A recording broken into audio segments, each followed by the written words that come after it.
Inflation and staying ahead of it. Let's try to make the concept of inflation simple.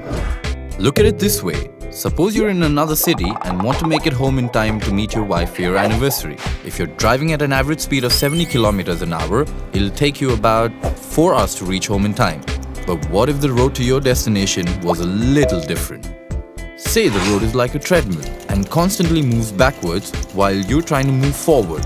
If the road is moving backwards at a speed of 10 kilometers an hour and you still want to reach in 4 hours, you're going to have to drive faster, or you're not going to be able to surprise your wife in time.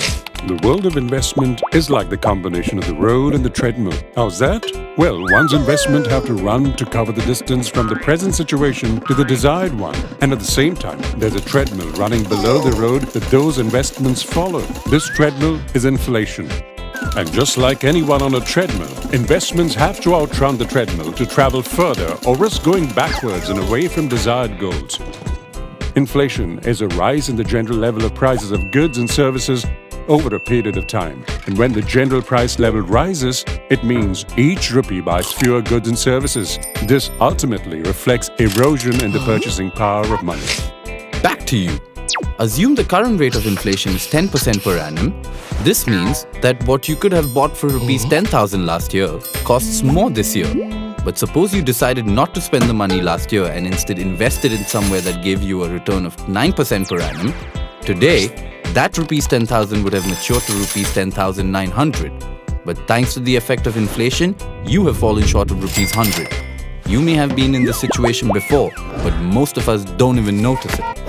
This may not seem like a huge amount, but if investments are constantly unable to keep pace with inflation over time, the result could be devastating. Assuming the same rate of inflation and return in 10 years, you will have only rupees 23,674, when what you need is actually rupees 25,937, meaning the shortfall is now rupees 2,263. And unfortunately, the gap continues to increase over time, even exceeding the original amount invested. That's huge. Imagine if the returns on your investments can't even keep up with the rise in grocery prices. Now you're panicking and wondering how you can ever protect yourself against inflation. Is that even possible? Should you buy everything you may need in the future now, so you don't pay higher for it later? Bad idea. You could buy and store silver and gold, but not food, not healthcare, or education. Those can't be stored. The solution? Wait for it. Is investing.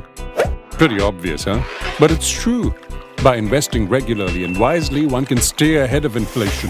It is important to constantly keep track of the real returns on investments, which is the returns on investments minus the prevailing inflation rate. It is vital to protect purchasing power. So remember to plan ahead and invest in asset classes that will give high rates of real return over time. Don't compromise on your goals due to inflation. Instead, reassess your strategy and accommodate for inflation. Imagine how cool it would be if you actually made it on time for your anniversary, in spite of being bogged down by the treadmill. We hope you've enjoyed watching this video. Watch more and we'll help you learn about different investing concepts. You can also write to us with your feedback at editor@templeton.com. Mutual fund investments are subject to market risks. Read all scheme-related documents carefully.